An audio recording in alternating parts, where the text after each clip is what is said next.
Hello दोस्तों, कैसे हो आप सभी लोग। आप सभी का स्वागत है आपका अपने यूट्यूब चैनल शिवकांत बायोलॉजी में। इससे पहले हमने पढ़ा था बेसिक साइंस का लेक्चर नंबर 1, जिसमें हमने सीखा था साइंस क्या होती है, साइंस शब्द कहाँ से आया, साइंस की कितनी शाखाएं होती हैं और सभी और बाकी की चीज़ सीखी थी। साइंस की परिभाषा क्या होती है इत्यादि सीखा था। आज हमारा बेसिक साइंस का लेक्चर नंबर 2 है, जिसमें हम सीखेंगे कि वैज्ञानिक विधि क्या है, यानी कि साइंटिफिक मेथड। पहली बात जो मैंने आप सभी को फर्स्ट लेक्चर में बोली थी एवं आज भी बोलूंगा कि साइंस को समझो, उसको रटने की जरूरत नहीं है साइंस को, इसलिए साइंस को समझ के पढ़ो। तो आज हम स्टार्ट करते हैं बेसिक साइंस का लेक्चर नंबर 2, जिसका नाम है वैज्ञानिक विधि। एक क्वेश्चन मैं आप सभी से पूछता हूँ, क्या आपने कभी सोचा है मोबाइल अचानक बंद क्यों हो जाती है।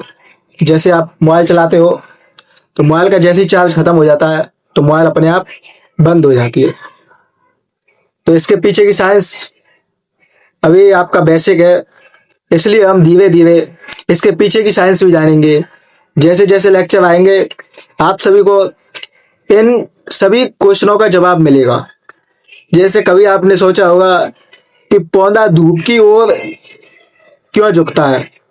जिधर सूर्य का प्रकाश होता है उसी तरफ पौधा झुकता है।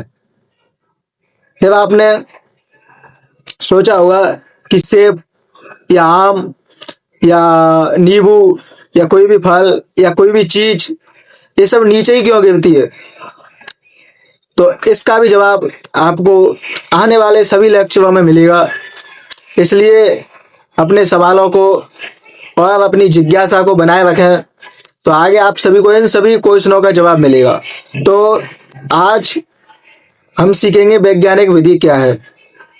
इन सवालों का जवाब जो कि है मोबाइल अचानक बंद क्यों हो जाता है और सेब नीचे ही क्यों गिरता है तथा पौधा सूर्य की तरफ ही क्यों झुकता है, आदि सवालों का जवाब हम जानेंगे। वैज्ञानिक विधि जिसको अपन बोलते हैं साइंटिफिक मेथड। अब आप सभी सोच रहे होंगे कि भैया जी आप बहुत टाइम से बोल रहे हो वैज्ञानिक विधि वैज्ञानिक विधि वैज्ञानिक विधि। वैज्ञानिक विधि क्या है, वह चीज तो बताओ कि वैज्ञानिक विधि है क्या चीज। तो वैज्ञानिक विधि वह प्रक्रिया है जिसकी मदद से किसी प्रश्न का सही और प्रमाणित उत्तर खोजा जाता है। वैज्ञानिक विधि वह प्रक्रिया है जिसकी मदद से किसी प्रश्न का सही और प्रमाणित उत्तर खोजा जाता है, उसे अपन क्या बोलते हैं, वैज्ञानिक विधि।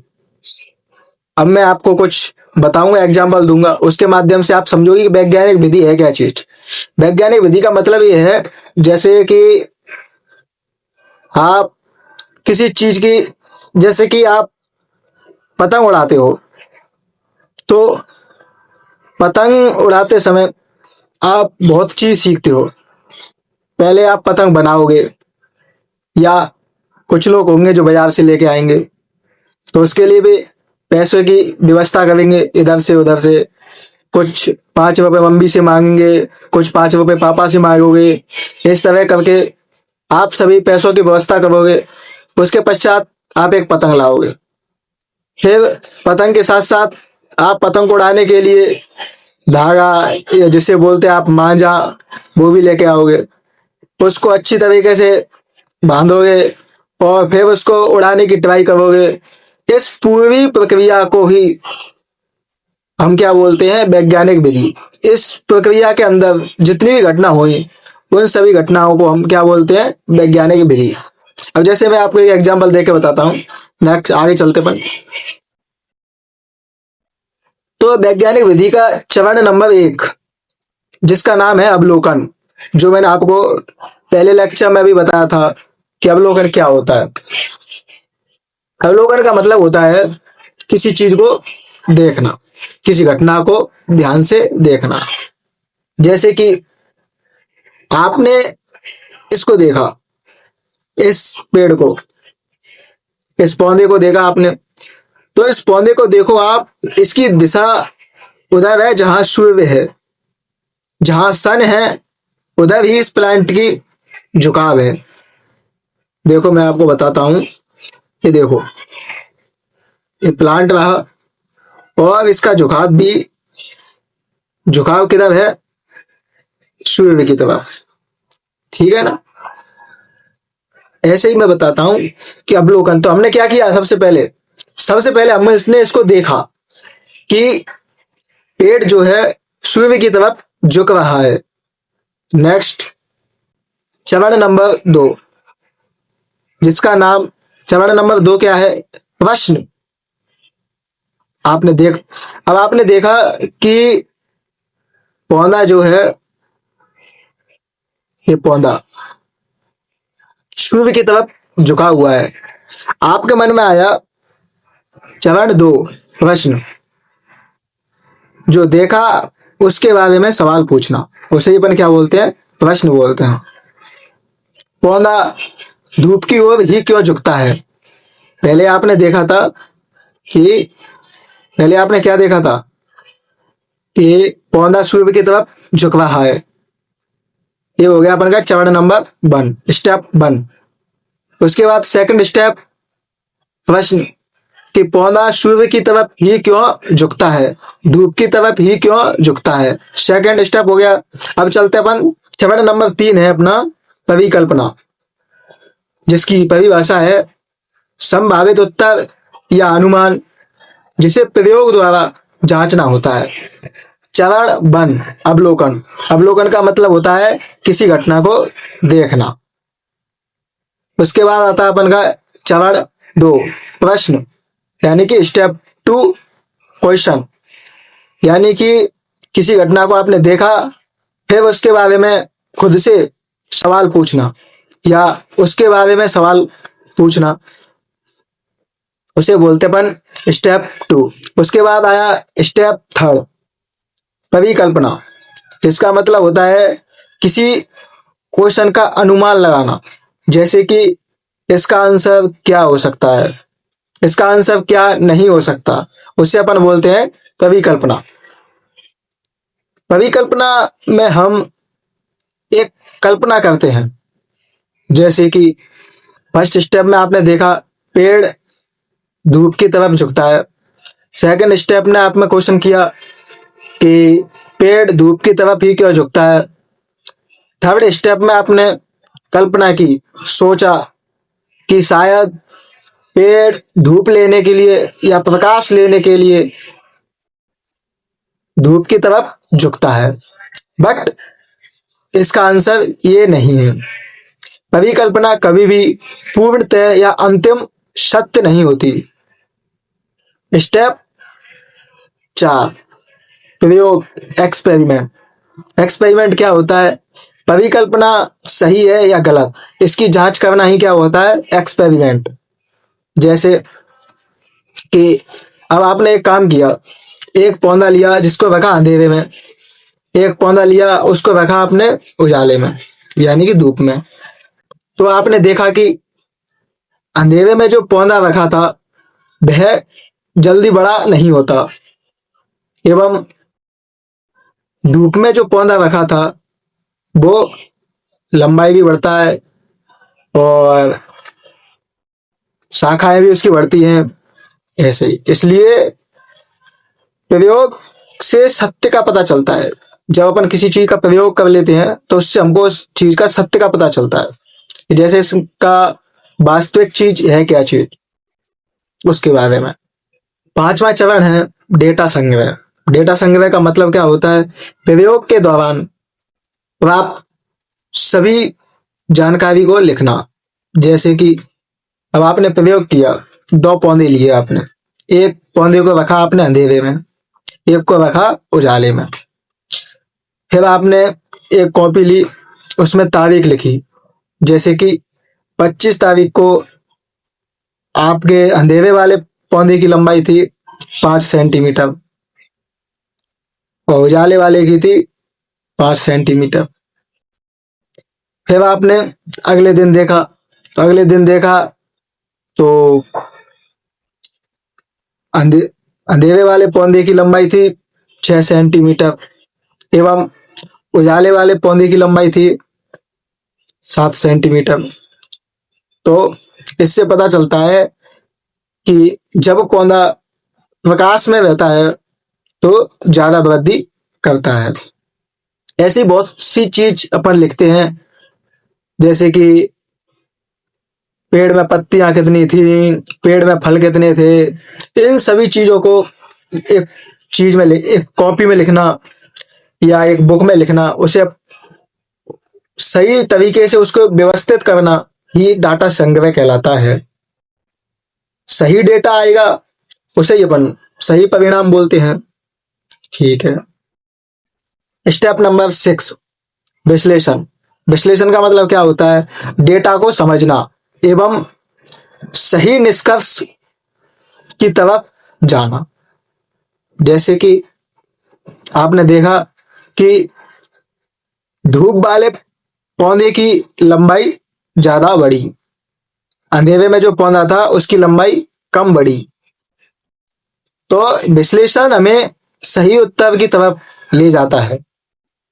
ठीक है, ठीक है। अभी अपन इन सभी चीजों को, सभी स्टेपों को समझ लेते हैं। उसके बाद मैं आपको एक एग्जांपल देकर समझाऊंगा कि क्या होता है, कैसे होता है। स्टेप नंबर 7, चरण 7, निष्कर्ष। निष्कर्ष का मतलब क्या होता है? प्रयोग और विश्लेषण के आधार पर अंतिम निर्णय। यानी कि आपने प्रयोग किए, फिर उसका विश्लेषण किया, उसके पश्चात जो रिजल्ट आया उसी को अपन क्या बोलते हैं? निष्कर्ष बोलते हैं।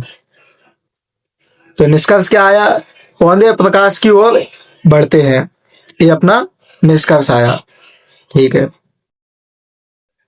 यदि परिणाम गलत हो तो परिकल्पना सही नहीं मानी जाती या फिर नई परिकल्पना बनाते हैं।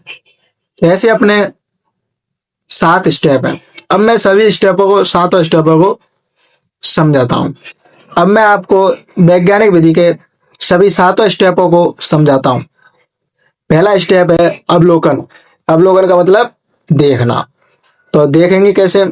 जैसे मैं आपको एग्जांपल देता हूं कि आपने एक पेड़ देखा, छोटा पौधा, 2 पौधे देखे आपने, एक नहीं 2 पौधे देखे। तो उन आपने देखा कि दोनों पौधे प्रकाश की तरफ या धूप की तरफ झुके हुए हैं। ये तो आपने देखा। अगला स्टेप है प्रश्न। आपने क्वेश्चन किया कि ये दोनों पौधे धूप की तरफ ही क्यों झुके हुए हैं, ये आपने क्वेश्चन पूछा। उसके पश्चात अगला स्टेप है स्टेप नंबर 3, जिसे बोलते हैं हम परिकल्पना। यानी कि अब आपने देख लिया 2 पौधों को कि वे धूप की तरफ झुके हुए हैं, आपने क्वेश्चन भी कर लिया कि धूप की तरफ क्यों झुके हुए हैं। तो परिकल्पना का मतलब होता है अनुमान लगाना। अनुमान लगाना, जैसे आपने अनुमान लगाया कि शायद धूप लेने के लिए ये धूप की तरफ झुकते हैं, या आपने अनुमान लगाया कि धूप के कारण ये सभी पेड़, ये 2 पेड़ धूप की तरफ झुके हुए हैं। ये होगी अपनी परिकल्पना। फिर आपने जो अनुमान लगाया उसका आपने क्या किया? प्रयोग किया। प्रयोग कैसे किया? और प्रयोग करने के लिए आपने 2 चीज ली, जिसमें कि पहला पौधा था उसको तो रखा अंधेरे में, दूसरा पौधा था उसको रखा आपने उजाले में। ये आपने प्रयोग स्टार्ट किया। फिर आपने प्रयोग किया, तो प्रयोग आपने किया 7 दिन। 7 दिन तक वही चलता रहा। मतलब कि 7 दिन तक आपने दोनों पेड़ों को, एक पेड़ को अंधेरे में रखा, एक को उजाले में रखा। ठीक है। फिर आपने 7 दिन तक एक 7 दिन जो जो उन दोनों पेड़ों में हुआ, बदलाव हुआ, उन सभी बदलावों को आपने एक कॉपी में लिखा, जिसे बोलते हैं हम डेटा संग्रह है। डेटा संग्रह। ठीक है। तो आपने पहले दिन लिखा कि अंधेरे में जो पेड़ था फर्स्ट वाला, उसकी लंबाई इतनी थी, उजाले में जो पेड़ था उसकी लंबाई उतनी थी। ऐसे ऐसे आपने लिखा 7 दिन तक। तो ये आपने एक डेटा बना लिया, उसका डेटा संग्रह कर लिया आपने। तो डेटा संग्रह के बाद नेक्स्ट स्टेप आता है अपना विश्लेषण। आपने विश्लेषण किया, यानी कि अब आपने डेटा तो इकट्ठा कर लिया, फिर आपने उसको देखा कि जैसे कि अंधेरे में जो पेड़ था उसकी लंबाई कम बड़ी थी, उसकी लंबाई जो थी वह उजाले में जो पेड़ था उसकी अपेक्षा कम बड़ी, यानी कि कम वृद्धि हुई थी। उसी प्रकार आपने देखा कि अंधेरे में पेड़ की पत्तियां कम विकसित हुई, उजाले वाले पेड़ में पेड़ की पत्तियां अधिक विकसित हुई। तो ये आपने क्या किया, विश्लेषण किया। फिर उसके आधार पे आपने एक निष्कर्ष निकाला। निष्कर्ष का मतलब आपने एक रिजल्ट निकाला कि उजाले में जो पेड़ था वो सूर्य के प्रकाश लेने के लिए सूर्य की तरफ झुकता है। तो ये पूरी घटना को हम क्या बोलते हैं, वैज्ञानिक विधि। ठीक है। आशा है कि आप सभी को ये 7 पॉइंट समझ में आ गए होंगे अच्छे से। दैनिक जीवन में वैज्ञानिक विधि। अब मैं आपको एक एग्जांपल, और जैसे कि समस्या। समस्या क्या थी कि बल्ब नहीं जल रहा। आपके पास एक बल्ब था जो कि खराब बल्ब था, उसको आपने लगाया, तो आपने देखा कि बल्ब नहीं जला। तो आपने देखा क्या, कि बल्ब बंद है, यानी कि नहीं जला बल्ब। उसके बाद आपके मन में प्रश्न आया कि बल्ब नहीं जला, क्यों नहीं जला। तो आपने अनुमान लगाया कि बल्ब शायद फ्यूज हो गया है, इसलिए बल्ब नहीं जला है। उसके बाद आपने जांच की और एक नया बल्ब लाए, उसको लगाया। तो नया बल्ब जो लेके आए थे वह बल्ब प्रकाश करने लगा और चल गया।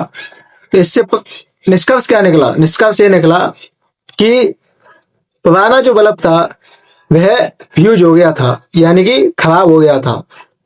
तो इसी सभी घटनाओं को हम, ये जो आप एक प्रक्रिया होती है उसे अपन वैज्ञानिक विधि कहते हैं। क्वेश्चन 1 वैज्ञानिक विधि का पहला चरण क्या है। इसका सही उत्तर है अवलोकन। क्वेश्चन 2 परिकल्पना क्या होती है। संभावित उत्तर, यानी कि किसी उत्तर का अनुमान लगाना ही परिकल्पना होती है। ठीक है। नेक्स्ट क्वेश्चन प्रयोग क्यों किया जाता है। तो इसका सही उत्तर है परिकल्पना की जांच करने के लिए। परिकल्पना की जांच करने के लिए।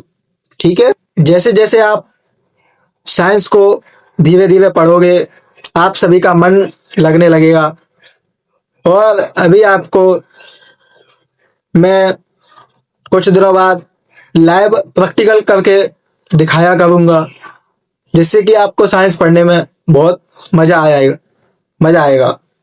आप सभी का साइंस में मन भी लगेगा। अब इसके बाद अगला जो लेक्चर आएगा, लेक्चर नंबर 3, जिसमें हम सीखेंगे मापन।